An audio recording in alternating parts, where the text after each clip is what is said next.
प्रणाम आप सभी को। मेरा नाम रोशन है। दोस्तों, आज मैं आपके लिए लेकर आया हूँ कथा सम्राट मुंशी प्रेमचंद जी की लिखी एक लघु कथा जिसका शीर्षक है चकमा। तो आइए शुरू करते हैं कहानी का पाठ। सेठ चंदूमल जब अपनी दुकान और गोदाम में भरे हुए माल को देखते तो मुंह से ठंडी सांस निकल जाती। यह माल कैसे बिकेगा?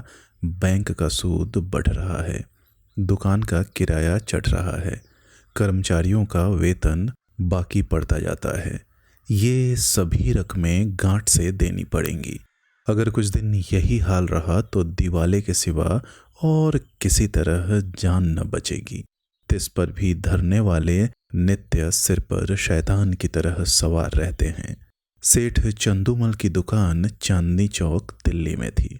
मुफस्सिल में भी कई दुकानें थी। जब शहर कांग्रेस कमेटी ने उनसे बिलायती कपड़े की खरीद और बिक्री के विषय में प्रतीक्षा करानी चाहिए तो उन्होंने कुछ ध्यान न दिया। बाजार के कई आढ़तियों ने उनकी देखा देखी प्रतिज्ञा पत्र पर हस्ताक्षर करने से इनकार कर दिया। चंदूमल को जो नेतृत्व कभी न नसीब हुआ था वह इस अवसर पर बिना हाथ पैर हिलाए ही मिल गया। वे सरकार के खैर ख्वाह थे। साहब बहादुरों को समय समय पर डालियां नजर देते थे। पुलिस से भी घनिष्ठता थी। म्यूनिसिपैलिटी के सदस्य भी थे। कांग्रेस के व्यापारिक कार्यक्रम का विरोध करके अमन सभा के कोषाध्यक्ष बन बैठे। यह इसी खैर ख्वाही की बरकत थी। युवराज का स्वागत करने के लिए अधिकारियों ने उनसे 25,000 के कपड़े खरीदे। ऐसा सामर्थ्य पुरुष कांग्रेस से क्यों डरे?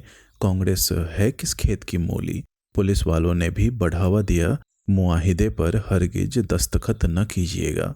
देखें ये लोग क्या करते हैं। एक एक को जेल न भिजवा दिया तो कहिएगा। लाला जी के हौसले बढ़े।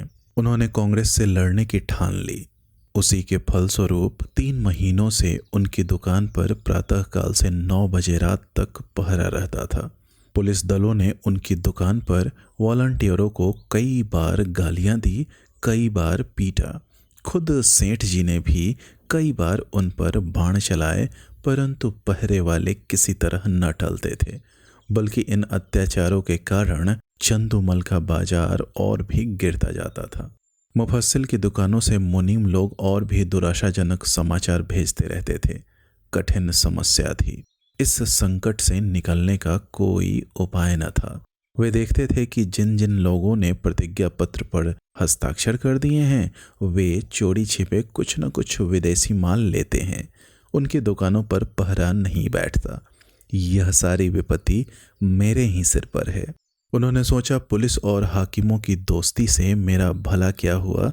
उनके हटाए ये पहरे नहीं हटते। सिपाहियों की प्रेरणा से ग्राहक नहीं आते। किसी तरह पहरे बंद हो जाते तो सारा खेल बन जाता। इतने में मुनीम जी ने कहा, लाला जी यह देखिए कई व्यापारी हमारी तरफ आ रहे हैं। पहरे वालों ने उनको न जाने क्या मंत्र पढ़ा दिया, सब चले आ रहे हैं। चंदूमल बोले, अगर इन पापियों को कोई गोली मार देता तो मैं बहुत खुश होता। यह सब मेरा सर्वनाश करके दम लेंगे। मुनीम जी बोले, कुछ हेठी तो होगी। यदि आप प्रतिज्ञा पर हस्ताक्षर कर देते तो यह पहरा उठ जाता। तब हम भी यह माल किसी न किसी तरह खपा देते।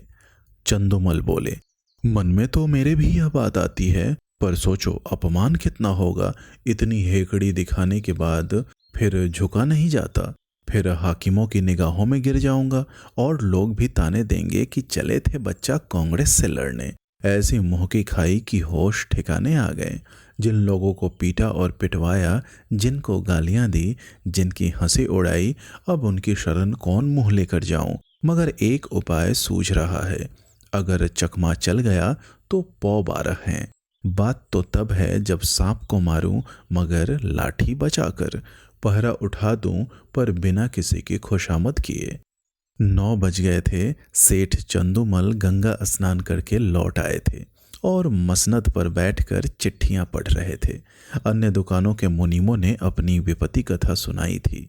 एक एक पत्र को पढ़कर सेठ जी का क्रोध बढ़ता जाता था। इतने में 2 वॉलंटियर गाड़ियां लिए हुए उनकी दुकान के सामने आकर खड़े हो गए। सेठ जी ने डांट कर कहा, हट जाओ हमारी दुकान के सामने से। एक वॉलंटियर ने उत्तर दिया, महाराज हम तो सड़क पर हैं, क्या यहाँ से भी चले जाएं? सेठ जी बोले, मैं तुम्हारी सूरत नहीं देखना चाहता। वॉलंटियर, तो आप कांग्रेस कमेटी को लिखिए, हमको तो वहां से यहाँ खड़े रहकर पहरा देने के लिए हुक्म मिला है। एक कांस्टेबल ने आकर कहा, क्या है सेठ जी, यह लौंडा क्या टर्राता है? चंदूमल बोले, मैं कहता हूं कि दुकान के सामने से हट जाओ, पर यह कहता है कि ना हटेंगे ना हटेंगे, जरा इसकी जबरदस्ती देखो। कांस्टेबल वॉलंटियरों से बोला, तुम दोनों यहां से जाते हो कि आकर गर्दन नापूं? वॉलंटियर बोले, हम सड़क पर खड़े हैं, दुकान पर नहीं। कांस्टेबल का अभिष्ट अपनी कारगुजारी दिखाना था। यह सेठ जी को खुश करके कुछ इनाम इकराम भी लेना चाहता था। उसने वॉलंटियरों को अपशब्द कहे और जब उन्होंने उसकी कुछ परवाह न की तो एक वॉलंटियर को इतने जोर से धक्का दिया कि वह बेचारा मुंह के बल जमीन पर गिर गया। कई वॉलंटियर इधर उधर से आकर जमा हो गए, कई सिपाही भी आ पहुंचे। दर्शक वृंद को ऐसी घटनाओं में मजा आता ही है। उनकी भीड़ लग गई।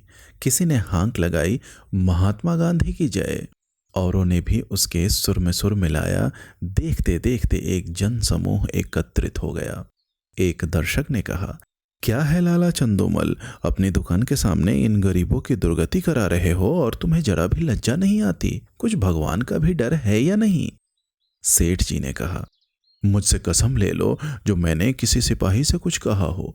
ये लोग अनायास बेचारों के पीछे पड़ गए, मुझे सेंत में बदनाम करते हैं। एक सिपाही बोला, लाला जी आप ही ने तो कहा था कि ये दोनों वॉलंटियर मेरे ग्राहकों को छेड़ रहे हैं, अब आप निकले जाते हैं। चंदूमल बोले, बिल्कुल झूठ, सरासर झूठ, 16 आना झूठ। तुम लोग अपनी कारगुजारी की धुन में इनसे उलझ पड़े। यह बेचारे तो दुकान से बहुत दूर खड़े थे, न किसी से बोलते थे न चालते थे। तुमने जबरदस्ती ही इन्हें गर्दनी देनी शुरू की। मुझे अपना सौदा बेचना है कि किसी से लड़ना है? दूसरा सिपाही बोला, लाला जी हो बड़े होशियार, मुझसे आग लगवाकर आप अलग हो गए। तुम न कहते तो हमें क्या पड़ी थी कि इन लोगों को धक्के देते। दारोगा जी ने भी हमको ताकीद कर दी थी कि सेठ चंदूमल की दुकान का विशेष ध्यान रखना, वहां कोई वॉलंटियर ना आए। तब हम लोग यहाँ आए थे। तुम फरियाद न करते तो दारोगा जी हमारी तैनाती ही क्यों करते? चंदूमल बोले, दारोगा जी को अपनी कारगुजारी दिखानी होगी, मैं उनके पास क्यों फरियाद करने जाता? सभी लोग कांग्रेस के दुश्मन हो रहे हैं, थाने वाले तो उनके नाम से ही जलते हैं। क्या मैं शिकायत करता तभी तुम्हारी तैनाती करते? इतने में किसी ने थाने में इत्तला दे दी कि चंदूमल की दुकान पर कांस्टेबलों और वॉलंटियरों में मारपीट हो गई। कांग्रेस के दफ्तर में भी खबर पहुंची। जरा देर में मैं सशस्त्र पुलिस के थानेदार और इंस्पेक्टर साहब आ पहुंचे। उधर कांग्रेस के कर्मचारी भी दल बल सहित दौड़े। समूह और बढ़ा, बार बार जयकार की ध्वनि उठने लगी। कांग्रेस और पुलिस के नेताओं में वाद विवाद होने लगा। परिणाम यह हुआ कि पुलिस वालों ने दोनों को हिरासत में लिया और थाने की ओर चले। पुलिस अधिकारियों के जाने के बाद सेठ जी ने कांग्रेस के प्रधान से कहा, आज मुझे मालूम हुआ कि ये लोग वॉलंटियरों पर इतना घोर अत्याचार करते हैं। प्रधान बोले, तब तो 2 वॉलंटियरों का फंसना व्यर्थ नहीं हुआ।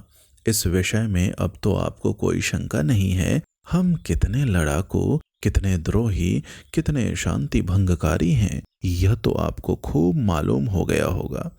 चंदूमल बोले, जी हाँ मालूम हो गया। प्रधान बोले, आपकी शहादत तो अवश्य ही होगी। चंदूमल, होगी तो मैं भी साफ साफ कह दूंगा, चाहे बने या बिगड़े। पुलिस की सख्ती अब नहीं देखी जाती। मैं भी भ्रम में पड़ा हुआ था। मंत्री जी बोले, पुलिस वाले आपको दबाएंगे बहुत।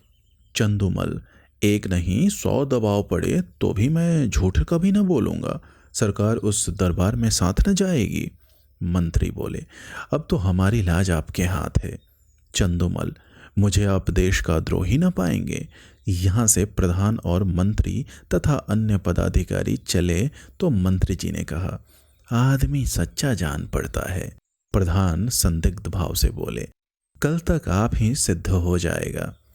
शाम को इंस्पेक्टर पुलिस ने लाला चंदूमल को थाने में बुलाया और कहा, तो आपको शहादत देनी होगी, हम आपकी तरफ से बेफिक्र हैं। चंदूमल बोले, हाजिर हूँ। इंस्पेक्टर, वॉलंटियरों ने कांस्टेबलों को गालियां दी। चंदूमल, मैंने नहीं सुनी। इंस्पेक्टर, सुनी या ना सुनी यह बहस नहीं है, आपको यह कहना होगा वह सब खरीदारों को धक्के देकर हटा रहे थे, हाथापाई करते थे, मारने की धमकी देते थे, ये सभी बातें कहनी होगी। दारोगा जी, वह बयान लाइए जो मैंने सेठ जी के लिए लिखवाया है। चंदूमल बोले, मुझसे भरी अदालत में झूठ न बोला जाएगा, अपने हजारों जानने वाले अदालत में होंगे, किस किस से मुँह छिपाऊंगा, कहीं निकलने को जगह भी चाहिए।